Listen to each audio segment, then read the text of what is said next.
블로콩2 모두를 막자. 2025년 9월 현재 프랑스의 대규모 시위의 구호입니다.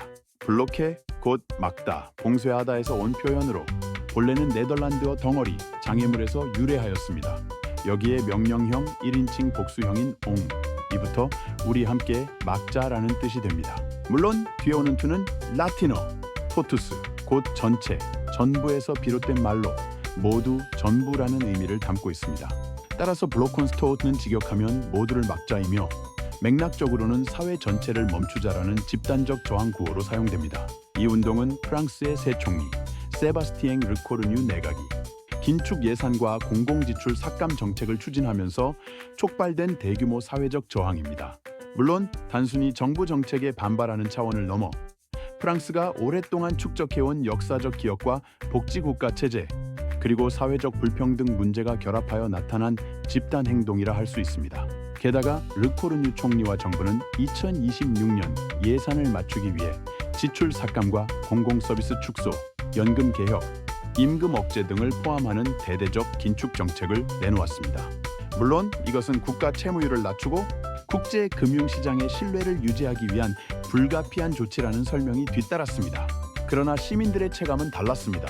이미 생활비 상승, 에너지 가격 부담, 고용 불안이 이어지는 상황에서 긴축은 곧 서민들의 삶을 직접적으로 압박하는 정책으로 비쳤습니다. 특히 연금과 임금 개혁은 은퇴 후 생활과 생계의 문제와 직결되기에 국민 다수에게 심각한 위기감으로 다가왔습니다. 사실 프랑스 사회에서 복지는 단순한 보조가 아니라 국민 정체성과 시민권의 핵심입니다. 의료, 교육, 연금, 실업 보조금 등은 세금을 납부한 시민이 정당하게 누려야 할 권리로 인식됩니다. 따라서 긴축 정책은 단순한 재정 조정이 아니라 곧 시민의 권리 박탈로 이해됩니다. 이번에 등장한 블로콩2 구호는 이러한 위기의식에서 비롯되었습니다. 시민들은 우리의 권리가 흔들린다면 사회 전체를 멈추겠다 라는 메시지를 내걸고 행동에 나섰습니다. 실제로 교통, 병원, 학교, 약국이 동시에 마비되며 일상생활이 중단되었고 파리와 리옹, 마르세유 등 주요 도시에서는 도로 봉쇄와 대규모 시위가 이어졌습니다. 여기에 더해 부자 감세 정책은 불만을 더욱 증폭시켰습니다. 정부는 공공지출 삭감을 추진하면서도 고소득층과 대기업에 대한 세금 부담은 완화하는 기조를 유지했습니다.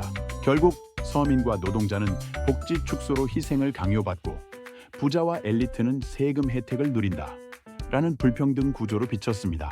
따라서 긴축이 단순한 재정적 불가피성이 아니라 계급적 편향을 지닌 정치적 선택이라는 인식이 확산되자 시민들의 분노는 더욱 거세졌습니다. 이러한 상황 속에서 블로콩2 운동은 빠르게 전국적 저항으로 확산되었습니다. 2025년 9월 10일 첫 동원에서 약 20만 명이 참여하였고 일주일 뒤 주요 노조들이 합류한 9월 18일 총 파업에는 수십만에서 100만 명에 이르는 시민이 거리로 나섰습니다. 교사, 간호사, 교통 종사자, 약국 직원 등 공공서비스 전반이 동참하면서 사회가 마비되었고 학생들도 학교 봉쇄와 수업 거부로 힘을 보탰습니다. SNS와 디지털 플랫폼을 통한 자발적 참여 호소는 운동의 확산을 가속화했습니다. 르코르뉴 총리와 정부는 대화를 약속했지만 2026년 예산 균형을 맞추지 못할 경우 국제 금융시장의 신뢰와 국가 신용도에 타격을 입을 수 있어 쉽게 후퇴하지 못하는 상황입니다. 이것은 운동이 단발적 분출로 끝나지 않고 장기적 갈등으로 이어질 가능성을 높이고 있습니다. 왜냐하면 시민들은 복지를 지키려는 집단적 의지를 보여주었고 정부는 재정 건전성과 국제적 압력 사이에서 난처한 처지에 놓여 있기 때문입니다. 결국 블로콩2 운동은 세 가지 층위가 교차하는 운동입니다. 첫째, 프랑스 혁명과 1968년 5월 혁명으로 이어지는 저항의 역사적 전통입니다. 둘째, 복지를 시민권으로 여기는 사회적 정체성입니다. 셋째, 부자 감세와 불평등에 대한 분노입니다. 새 총리 르코르뉴의 긴축 정책은 이 세 가지 요인을 동시에 건드렸고 그 결과 프랑스 전역이 멈춰섰습니다.